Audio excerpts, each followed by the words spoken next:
이혼 가정과 재혼 가정이 늘어나면서 이혼한 부모님 혹은 친부모님과 새아버지, 새어머니와의 증여공제 적용, 그리고 증여재산 합산과세 여부 등 궁금한 사항이 많아졌습니다. 또한 조부모님이 손주에게 증여하는 비율이 큰 폭으로 증가하고 있어서 그에 따른 절세 방안에 대한 관심도 증가하고 있는데요. 오늘 이 부분에 대한 상세한 설명과 함께 절세를 위한 꿀팁도 알려드리도록 하겠습니다. 안녕하세요. 국세청에서 14년 근무한 임수정 세무사입니다. 시청 전에 좋아요, 구독 꼭 눌러주시고 도움되는 정보 꼭 챙겨가셨으면 좋겠습니다. 절세는 임수정.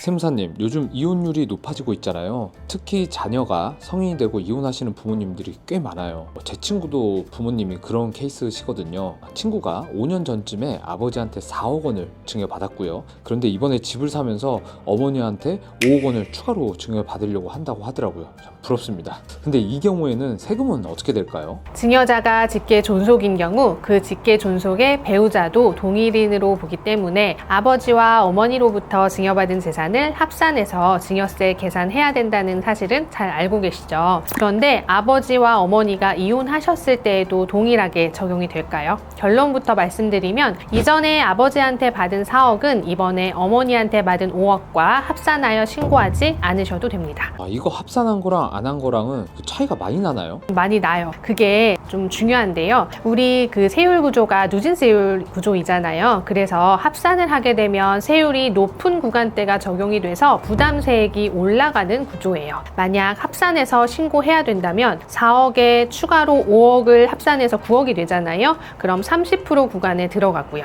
이 경우에는 합산을 안 해도 되니까 처음 4억에 대한 세금은 20% 한계세율이 적용되고 뒤에 받은 5억도 따로 20% 한계세율이 적용이 되는 거죠. 야, 이거 정말 말도 안 되지만 제 친구는 부모님이 이혼을 하셔서 결과적으로 세금을 덜 내게 되는 그런 구조네요. 세금만 보면 좀 그런 셈이죠. 근데 이 세금이요, 얼마나 차이가 날까요? 많이 큰가요? 이혼을 안 하셨을 때는 아버지가 4억 원 받으면서 증여세 6천만 원 내셨을 거고요. 이번에 어머니한테 5억을 받으면서 이게 1억 3,500만 원이 추가로 나와요. 그러면 총 납부할 세액은 1억 9,500만 원이죠. 그런데 이혼을 하셔서 합산가세가 안 된다면 아버지한테 4억 받았을 때 6천만 원, 이번에 어머니한테 5억 받았을 때 9천만 원, 총 1억 5천만 원. 이래서 양쪽의 차이가 4,500만 원 차이가 나네요. 와, 이거 차이가 너무 큰데요? 이거는 왜 그런 건가요? 증여자가 직계 존속인 경우 그 직계 존속의 배우자도 동일인으로 보기는 하지만 이 경우에는 배우자인지 여부는 증여일 현재를 기준으로 판단하게 됩니다. 증여일 현재 아버지와 어머니가 이혼을 하신 경우에는 아버지와 어머니는 법률상 배우자에 해당하지 않기 때문에 증여재산을 합산하지 않는 것입니다. 그럼 직계 존속한테 받을 수 있는 증여공제 5천만 원, 이게 참 저는 중요하게 생각이 드는데요. 혹시 이건 이혼하셨으니까 각각 5천만 원씩 공제 받을 수 있을까요? 아니요. 증여재산 공제에 있어서는 증여자는 그룹별로 계산을 하고 아버지와 어머니가 이혼을 하셔도 자녀 입장에서는 여전히 아버지와 어머니는 민법상 직계 존속에 해당하기 때문에 10년 동안 증여재산 공제 5천만 원 한 번만 공제 받으실 수 있습니다.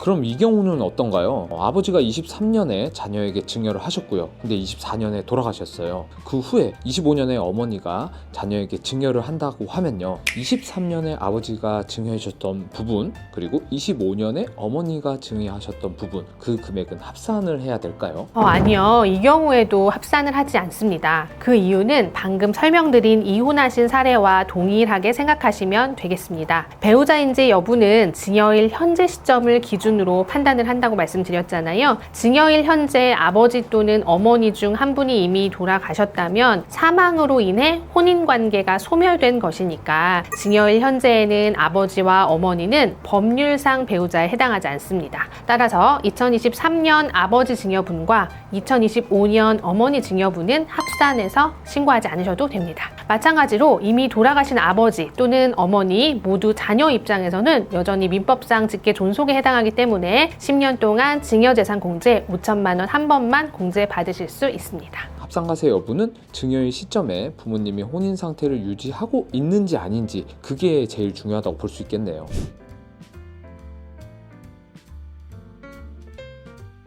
아까 이혼한 부모님의 증여재산 합산과세 여부에 대해 알아봤었죠. 이번에는 부모님이 재혼을 하셔서 새어머니한테 증여를 받았어요. 이전에 아버지한테 증여받은 금액이 있다면 이 금액도 합산해서 신고해야 될까요? 아버지가 재혼하시면서 혼인신고를 하셨을 거잖아요. 그럼 두 분이 부부 관계가 된 거니까 당연히 합산을 해야 될 것 같은데요. 아니에요. 새어머니한테 증여받은 재산은 친아버지한테 받은 증여재산과 합산하지 않습니다. 아버지와 새어머니는 동일인으로 보지 않습니다. 즉, 새어머니로부터 증여받은 재산은 과거 10년 이내에 아버지로부터 증여받은 재산과 합산되지 않고, 새아버지로부터 증여받은 재산은 과거 10년 이내에 어머니로부터 증여받은 재산과 합산되지 않습니다. 그럼 혹시요, 증여공제도 각각 받을 수 있지 않을까요? 아니죠. 그건 힘들겠죠. 원래 새아버지 혹은 새어머니로부터 증여를 받아도 증여공제 5천만 원이 적용이 되지 않았었어요. 그런데 2010년 1월 1일 증여재산공제법 규정이 개정이 되면서 새어머니 혹은 새아버지한테 증여를 받더라도 증여재산공제 5천만 원을 적용받을 수 있게 되었습니다. 다만 이때 유의하셔야 될 점은 아버지가 살아계실 때 새어머니한테 증여받는 건 5천만 원이 공제가 가능하지만 아버지가 돌아가신 다음에 증여를 받으면 아버지와 혼인관계가 소멸되었기 때문에 기타 친족공제 1,000만 원이 적용된다는 점입니다. 새아버지한테 증여받기 전에 10년 내 어머니한테 증여받고 증여공제 5천만 원을 이미 받았다면 새아버지 증여받을 때는 증여공제를 또 적용받을 수는 없는 거고요.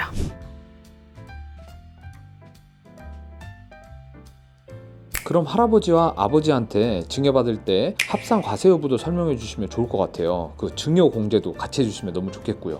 이거는 들을 때마다 계속 헷갈리더라고요. 네, 이 부분이 실무상 가장 많이 활용될 수 있어서 중요하기도 하고 많이 물어보시는 내용 중에 하나예요. 할아버지, 할머니, 아버지와 어머니는 내 입장에서 모두 직계 존속에 속해요. 그래서 할아버지한테 증여를 받고 증여공제 5천만 원을 적용을 하면 아버지한테 증여받았을 때 증여공제를 적용할 수 없습니다. 방금 설명드린 것처럼 증여공제는 증여자 그룹별로 10년 동안 한 번 적용받을 수 있기 때문인데요. 그럼 할아버지한테 증여받은 재산과 아버지한테 증여받은 재산은 합산을 해서 신고를 해야 되는 걸까요? 상증세법 제47조 2항에서는 증여자가 직계 존속인 경우 동일인에는 그 직계 존속의 배우자를 포함한다 이렇게 규정하고 있습니다. 잠깐만요. 저 그거 알 것 같아요. 직계 존속의 배우자를 동일로 본다. 근데 할아버지와 아버지는 배우자가 아니니까 합산해서 신고하는 건 아니지 않나요? 할아버지와 할머니 증여는 합산하고 당연히 아빠, 엄마 증여도 합산을 하고요.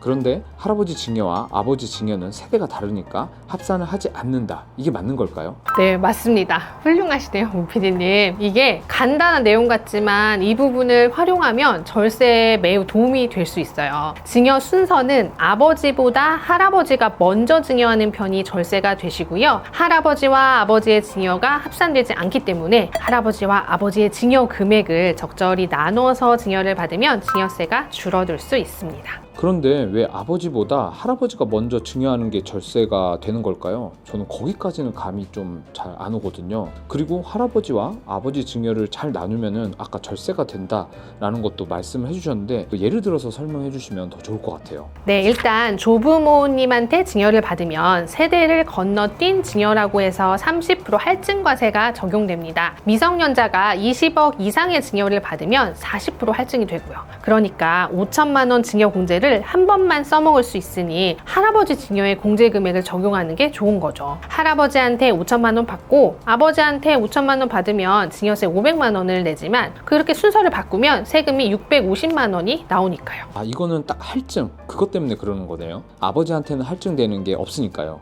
5천만 원 공제 카드는 할아버지한테 증여받을 때 쓰는 게 할증도 안 받고 좋을 것 같습니다. 그리고 할아버지와 아버지의 증여를 적절히 나누면 얼마나 절세가 되는지 한번 보여드릴게요. 수증자가 미성년자고 할아버지가 손주한테 시가 5억 원인 부동산을 증여를 하시려고 해요. 미성년자는 증여세를 낼 재원이 없으니까 증여세 납부할 그 돈까지 증여를 해줘야 되는데요. 이때 증여세 납부할 금액을 아버지가 현금 증여해준다면 세금이 약 4,800만 원 절세가 됩니다. 할아버지가 증여세 낼 자금까지 증여를 하면 1억 7천만 원의 증여세가 계산되지만 증여세 낼 현금을 아버지가 증여한다면 증여세가 약 약 1억 2,200만 원이 계산이 돼서 4,800만 원가량 차이가 나게 됩니다. 이거는 금액이 커질수록 절세 효과가 더 커지고요. 증여재산가액이 10억 원이라고 가정하면 할아버지가 증여세 대납을 해줄 경우 증여세는 5억 9천만 원, 그 증여세를 아버지가 대납해주면 증여세는 3억 5,400만 원, 그래서 2억 3,600만 원가량 증여세가 차이가 나는 걸 볼 수 있습니다. 와, 진짜 할아버지가 다 증여할 때보다 아버지랑 이걸 나눠서 증여하니까 증여세가 정말 확 줄어드네요.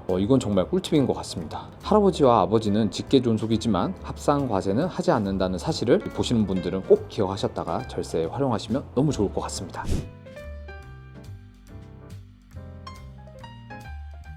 절세는 임수정. 오늘 세무사님과 부모님이 이혼이나 재혼을 하셨을 경우 등의 증여공제 적용과 증여재산 합산 여부에 대한 이야기를 해봤는데요. 좀 흥미롭기도 하면서 좀 헷갈리는 부분도 사실 많았고요. 어려운 부분도 있었습니다. 그래도 해당되시는 분들은 이걸 알고 계시면 정말 많이 도움이 되실 것 같아요.